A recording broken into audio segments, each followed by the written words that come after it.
In 1979, Reggie Fountain founded a small boat company in Washington, North Carolina. It was his desire to create the fastest and best-built boats in the tradition of his North Carolina forefathers. By 2008, Fountain Power Boats had grown to become a billion-dollar corporation and the largest employer in Beaufort County. Today, Fountain is a worldwide recognized brand for high-performance boats, continuing the maritime legacy of Eastern North Carolina.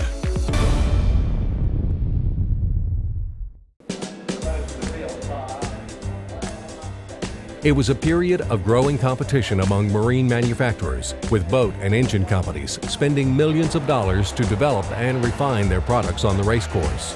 Victory was all about bragging rights and the corporate mantra that to win on Sunday meant sales on Monday. And the intense kid from Tarboro, North Carolina was beginning to get noticed by several of the corporate teams. There wasn't anybody could get in a single engine boat and put the boat around the racecourse any faster than Reggie. And they're bringing Scott Gilman over there. 1976, America celebrates its bicentennial, and Team Mercury is once again poised to dominate the season. Well, there were some sporadic team races in 74 and 75, but really the Mercury team came back together as Reggie and Billy and I in 1976. Reggie would campaign in a new boat that season, christened the Spirit of 76. Coming up now on 1 minute, we have 10 seconds. By 1979, the rumors of the factories disbanding their race programs were confirmed, and Reggie Fountain would retire from active tunnel boat competition, being part of a legacy of Mercury team victories unmatched to this day. We did everything we could do to make certain that one of the three of us was in the winner's circle every week, and we did that. I mean, we went sometimes years without ever losing a race to our competitor. There was nobody and no race team in history, I don't care if it's car racing or boat racing or motorcycle racing, that had the dominance that we had in those 4-year period. I was very fortunate to be a part of the Mercury Factory Racing team with Bill Seabold and Earl Benz. Those two guys were great teammates, and in my opinion, the best two drivers that ever raced a boat. Coming up now on 20 seconds. As the era of factory tunnel hull racing was coming to an end, a different style of boat was gaining popularity with high-speed enthusiasts. Sleek V-hulls with powerful V8 engines were building a following in the high-performance lifestyle culture, centered around what initially became known as cigarette-style boats. In Miami, Don Aronow made a name for himself in the design and manufacture of the first boats branded cigarette. Aronow had a mystique about him, a whole thing that just drew people to him. He was tall, he was good looking, he was macho. He embodied everything about offshore racing that you would think would be involved in the sport. The boats were fast, well built, and recognized for their ability to perform in rough ocean waters. Gary Garbrecht saw the growing popularity of these deep Vs as an opportunity to not only expand Mercury's development of its inboard engine program, but also as a business opportunity for himself. Garbrecht came to me and said, I've been providing this guy by the name of Don Aronow all these high-performance engines for his offshore boats for years now, and this guy is making a ton of money. So I think that you and I need to go into the business of building these offshore boats ourselves. Don was famous at that time with cigarette. He not only built them, he raced them, and he raced them hard, and he won a lot of races. And I think Reggie saw the opportunity to, if he did it right, become a competitor of Don's. It had all the elements of a winning scenario, where Reggie would design and build the boats, and Garbrecht would supply and test the engines, while allowing Mercury to benefit from the development process. But for Reggie, the challenge would be in what attributes to apply to the new hull. For this, he went back to his earliest experiences with hydrodynamics. In my late 20s, I met Wayne Woolard, a very good and accomplished professional barefoot water skier. I learned a lot about the techniques of water skiing on your feet. Since we were doing it every day, we would do little things different, and we would see how it would affect the ski.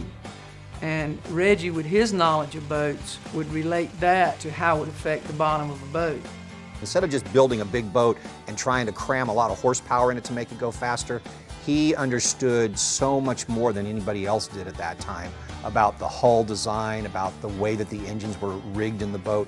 He knew the boats and he knew speed. The basic ideas that I was trying to get over into this first boat really came from the 20-foot Allison. At the time, the Allison craft was probably the most efficient boat, fastest boat. It would run with the right power on it, low 90s without any effort. The Allison craft had proven to be an almost perfect design for running in the relatively calm waters of inland lakes, and Reggie needed to adapt specific elements of its design to a larger scale. The main challenge was to take the pad and the keel off the 20-foot Allison, put it on the 30 to 40-foot offshore performance boats, and compete successfully with the cigarettes and Wral crafts dominating offshore racing and high performance at that time. I'm at Chris Craft down in Sarasota, Florida, and I get this phone call from Reggie again. Ernie, I want to build boats. I want to build the fastest and the best offshore boats that the world has ever known. How do I do it? Well, I thought about trying to talk Reggie out of it and decided that's going to be fruitless. So I brought him down to Sarasota and introduced him to a friend of mine, Bill Farmer, who was building custom boats there in Sarasota. I went and purchased me a 31 Excalibur from Bill Farmer and Don Abel at Excalibur Boats. He came in and had me cut the whole center of our hull of our best mold down the middle to add a pad to it. I thought he was crazy, but he turned out to be right. The pad ran along the bottom of the boat at a lesser degree than the hull angle. This configuration provided more planing surface, allowing the boat to run higher in the water. The notched angle at the transom provided higher drive height adjustments, known as X dimensions, further reducing drag for higher speed. Reggie also adapted a flared bow to prevent the boat from stuffing into waves and high seas. This design gave the boat a unique look that became known in performance boat circles as the beak. The whole function of the beak and the way the forward hull was set is as the boat came up and came off of a wave, as it slammed into the next one, the beak held the bow up. It kept the boat running flat and level. At the time, that was like the horseless carriage, all that'll never sail. It'll be a novelty. Today, every V-bottom that you see that goes fast is a pad-bottom boat and a notched transom. Reggie's relationship with Mercury would continue to grow as he and Garbrecht experimented with the new boat's propulsion systems at the company's secret test facility in Florida, known as Lake X. He was always putting tremendous demands on our high-performance division for more and more horsepower. And as a consequence, he was constantly making our company better because the ideas on what had to be done came from his organization. We started working on a 454 turbocharged engine. And before it was all said and done, that little boat was running 88 miles an hour on Lake X. It was outrunning the V-bottom offshore race boats when they would come to the lake to get tested. Reggie knew he now had a boat superior to anything else in its class. All that was needed now was to get the word out.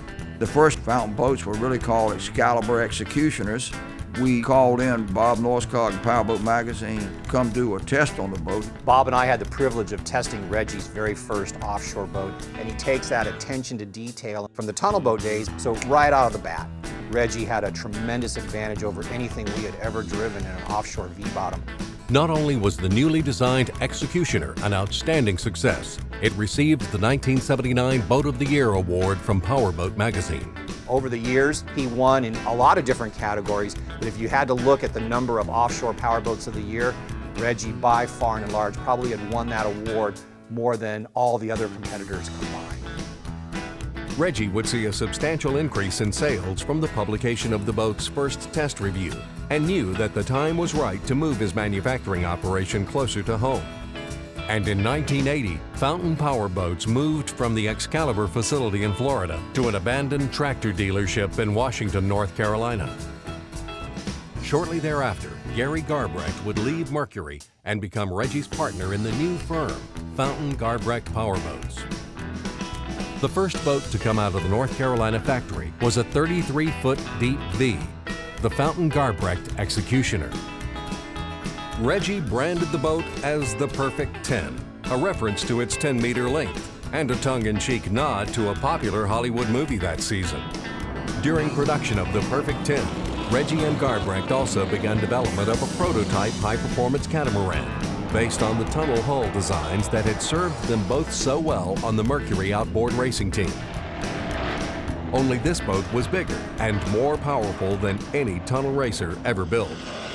But the real winner, the guy that looks like he's going to take it all, is Executioner, Reggie Fountain. The boat was 32 foot long and powered by one 600 horsepower Merc cruiser.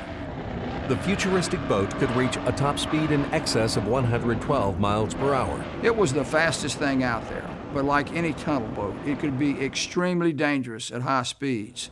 A good friend of mine, Sky Gillespie, raced with me in that boat several times, and we won every race we went to. It was an experience that captivated Reggie's friend, a man familiar with operating high-speed craft as a pilot for Pan American Airlines. He now wanted to own the boat. Sky finally convinced me to sell him that tunnel boat, but with great reservations, because I realized how dangerous that boat was. Tragically, the inherent danger in that boat would come to pass on Sky's first solo run, when the boat blew over, resulting in the death of Reggie's friend. It was that very moment that I decided that I would not be building any more catamarans like that for my customers.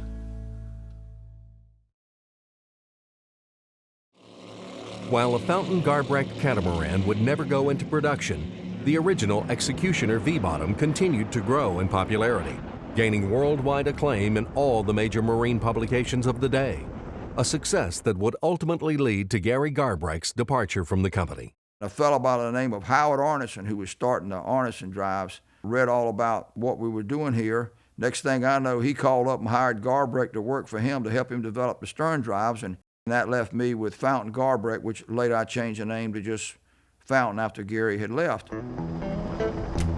Throughout the 80s, business flourished under Reggie's hands-on management style and revolutionary hull designs of his boats. And it wasn't long before he realized the need to expand his manufacturing operation.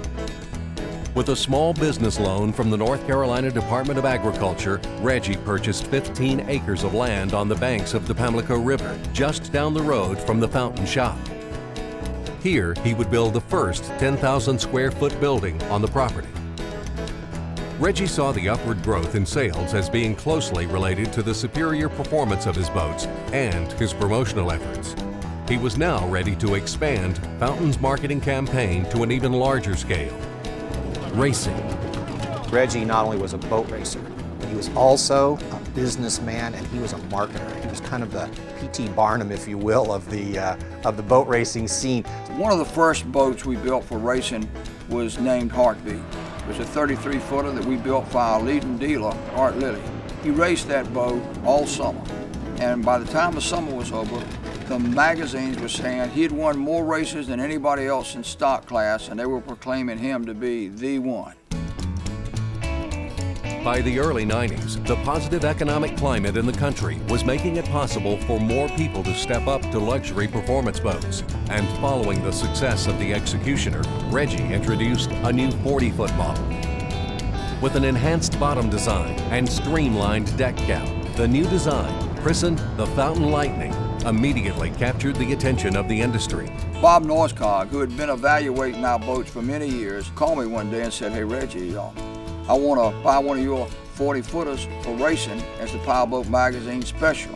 Bob Norscog had two different Fountains in his racing career, and ironically, the two that he had were the last two boats that he had built. So after all those years of racing, probably 3 decades of racing, he'd had cigarettes and he'd had scarabs. When he was at the pinnacle of his career, at the twilight of his career, he chose to buy a Fountain. And he probably won more races in that boat than any other single boat ever in the history of racing. About 3 months before he died, at age 79, he won a race in that 40-foot Fountain. As orders for the Lightning grew, so did its length, with Fountain introducing a new 42-foot model. I built a 42-foot racing boat for John Rebin and his son Eric, and had the pleasure of racing with them on many occasions. They won the OPT National and World Championships in 1992 and took the world speed record away from Wral Craft at the same time. Reggie continued to expand the company's racing efforts as Team Fountain would campaign both a 42 and 47-foot Lightning. The 47 was powered by 3 1,000 horsepower Mercury turbocharged engines. The boat would run 122 miles an hour, and it was designed to compete with the fastest offshore boats of that time. In the early 90s, Reggie took the boat to the New Orleans Offshore Grand Prix to challenge the 4-engine catamarans, known as superboats. He would face 2 of the fastest teams on the circuit, each with a celebrity crew. The Popeyes Pepsi Challenge with Al Copeland and Chuck Norris, and Team USA, piloted by Don Johnson and Kurt Russell. So Reggie goes down to enter the race, brings his boat down, he's ready to go, and they said that'll be a $1,000 entry fee. And Reggie thinks about it a minute, and he said, look, he said, I don't have $1,000 on me, just take it out of my winnings. So I remember Don Johnson raised his hand and says, hey, wait a minute, who thinks you're going to outrun all these cats and everything's here? Al Copeland was standing close by, and Al had already competed against Reggie a couple of times. He said, look, he said, tell you what, I'll pay Reggie's $1,000 entry fee, and he can take it and pay me back out of his winnings. Copeland looked at him and said to me, he says, if Reggie says he'll pay me, so we're going to let him run the race. If he doesn't win the race, Reggie, you're going to give me the money, aren't you? I said, yes, I am. If there were any lingering doubts among the competitors of Reggie's ability to win, they were quickly dispelled once the race started. This is New Orleans now. Keep a close eye on those gauges. We got to have this one. There it goes. Let's get it. Woo! You see the way we're pulling away from them movie stars? Bye-bye, boys. I love it.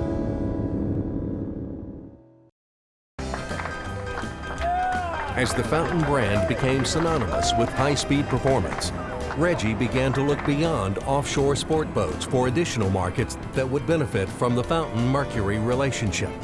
In the 70s and 80s, all of a sudden, the saltwater markets exploded. People were moving to the shore, more and more people were fishing there. David Jones came to me and said, we need to increase our presence on the saltwater fishing circuit with our Mercury outboards. Can you help us? We had to catch up. We were in last place at that point in time because basically Johnson, Evinrude, and Yamaha owned that market. I went and recruited me a group of fishermen, sat down and talked to them. I knew nothing about how to build a boat, boat building, or the marketing of those, but I did know a lot about what a fisherman was looking for. Found out that the biggest boat on the circuit was a 25-foot Hydra Sports. Decided that we needed a boat a lot longer than that to go over more water faster, cover more range, and give the fishermen a better chance to go to more fishing holes, regardless how rough the water was and how far away fish were. These pros were so knowledgeable of the industry, they knew what we needed to do to improve our engines. So we decided to build our first 31-foot Fountain center console, longer than anything that was out there by 6 foot. I'd never seen a boat that ran as well as that. When I got into Reggie's boat and went in for a sea trial in 8 and 10 footers, it was like the difference between driving a Maserati and a Camaro on a track. That's how much better his boat performed and handled. Next thing I know, we were building a 31-foot center console with twin 200 Mercuries. That was the fastest thing on the offshore fishing circuit. Normal procedure for any boat that Fountain built was to prove its superiority in the field, and Reggie's first opportunity came when he joined professional angler Clayton Kirby in a king mackerel tournament off the North Carolina coast. And we fished about an hour and we've caught 2 or 3 small fish. And we get a call on the radio from a friend of mine that's up off of Cape Lookout. Well, it's about 45 miles that they're catching some decent kingfish up there. And I said, Reggie, what do you think? You want to let us pick up and run? He's like, well, Reggie wasn't a fisherman. He was a performance guy. He wanted to run. He's like, oh, this is awesome. He said, pull the lines in, let's go. So we picked the lines up. We run 45 miles in about 40 minutes because we're running about 65 miles an hour. We stopped, we put the lines out. We hadn't fished 15 minutes and caught at that time, which was the largest king I'd ever caught in a king mackerel tournament. We put him in the boat. Off to the scales we went. We got in with about 10 minutes to spare and ended up winning first place. I think we won like $6,800. And I said, Reggie, I'm gonna let you have this plaque, and I'm gonna let you have the fish, and I'm gonna keep the check for our efforts. Is that okay? And Reggie said, that's a great deal to me. He's still got that fish mounted at his house, still has that trophy from the first day we ever fished together. It gave us a great jump start. More fishermen came to me, said, I want boats like that Kirby guy was at that tournament with. So we started building those, and from that point forward, we moved full steam ahead with even bigger and faster boats in the offshore circuit. fishing principally with the Southern Kingfish Association and Jack Holmes. When the Southern Kingfish Association was founded in 1991, we had an awful lot of boats out there that people were using. Small Makos, Robalos, all in the 19-foot to 25-foot. But here was Reggie with a 31-foot boat that had technology he adopted from the racing world. Clayton Kirby, who worked for Reggie, campaigned one of those boats. So every time Clayton would show up at the tournament, he could run faster, he could run a little farther than the other boats, and all of a sudden everybody started to say, we can't win if we don't have a fountain power boat.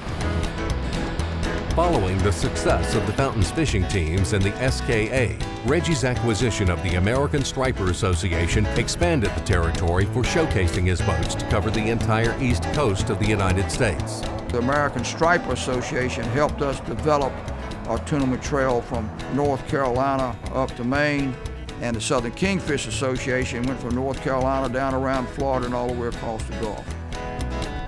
As his boats gained dominance on both fishing circuits, other manufacturers began producing larger boats with even more horsepower in an attempt to slow the fountain juggernaut.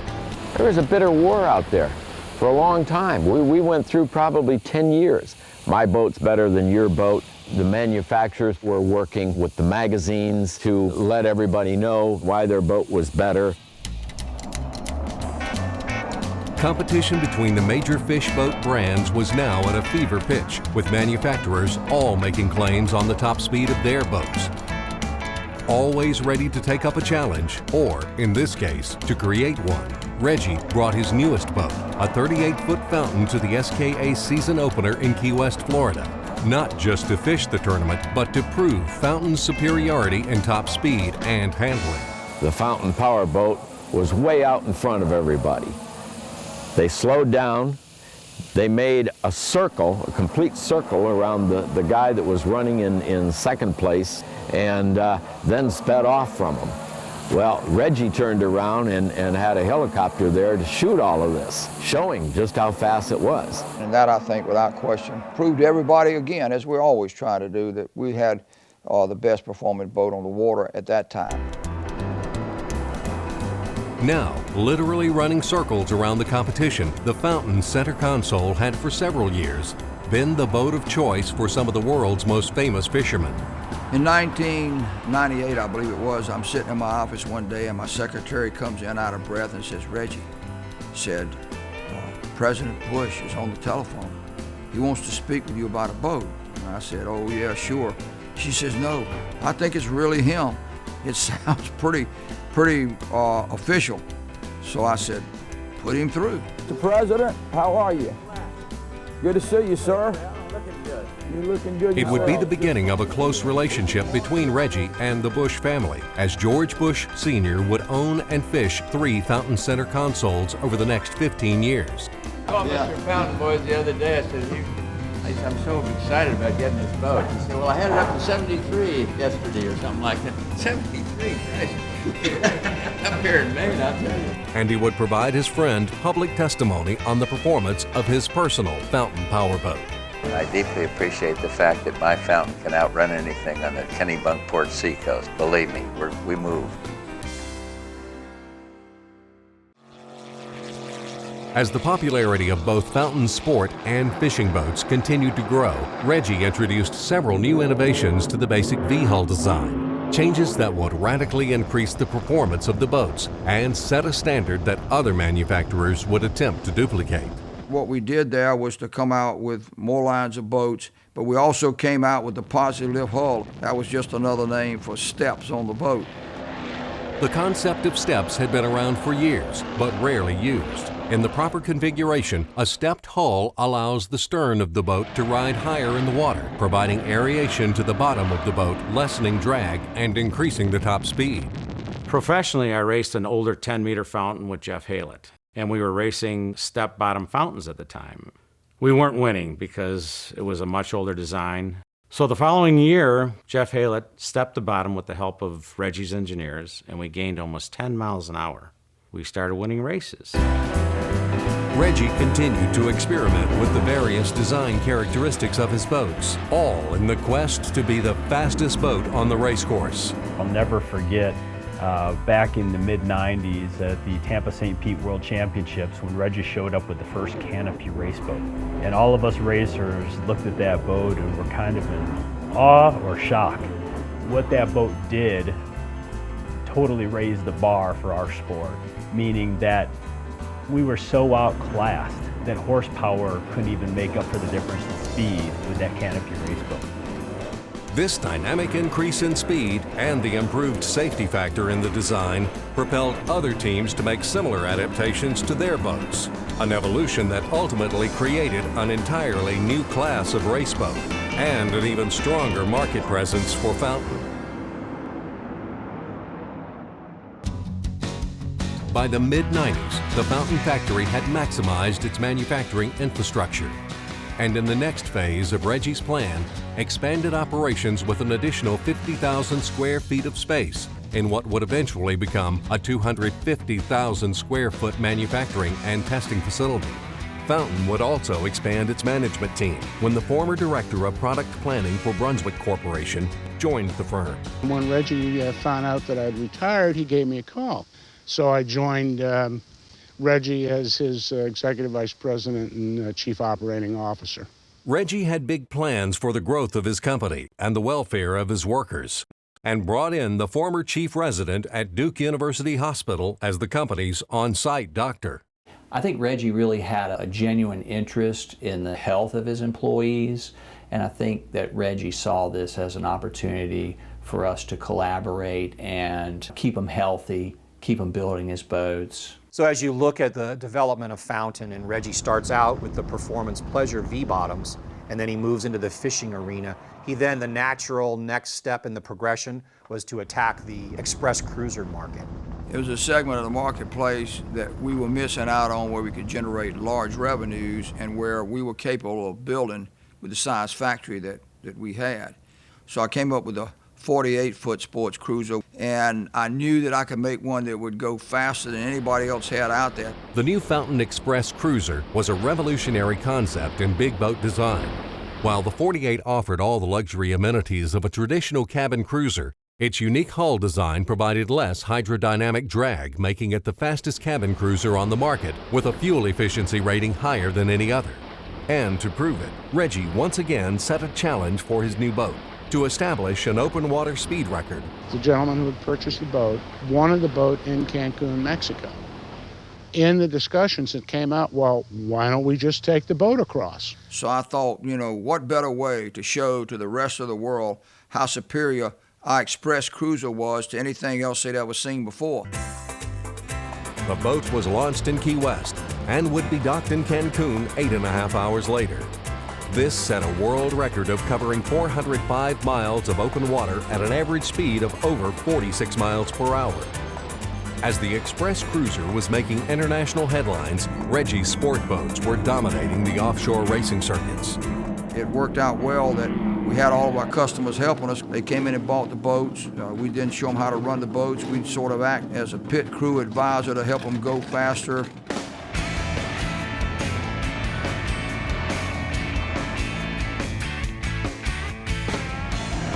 The Fountain brand was on a winning streak that would continue for over a decade, beginning in 2001 and capturing the majority of V-Class championships in both the American and European offshore circuits. It was also during this time where Reggie's sons would come of age in racing, following in the footsteps of their famous father. Reggie Fountain III would enter the game at the age of 16 as the youngest driver in history to compete on the APBA offshore circuit. Reggie passed us like we were standing still, and it was more fascinating later to find out that his 16-year-old son, Reggie III, was at the helm. That completely blew us away. The talent that transcended generations is incredible. Reggie Fountain III continues racing to this day with more than 4 national and world championship victories to his credit.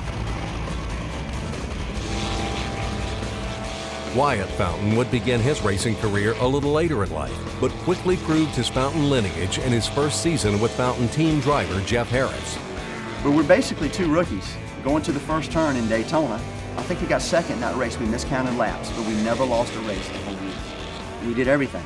We were Throttleman of the Year, Driver of the Year, APBA Hall of Champions, World Champions, National Champions. We knocked it out of the ballpark. It was amazing. And you know, that to me was kind of taking everything that my dad had taught me.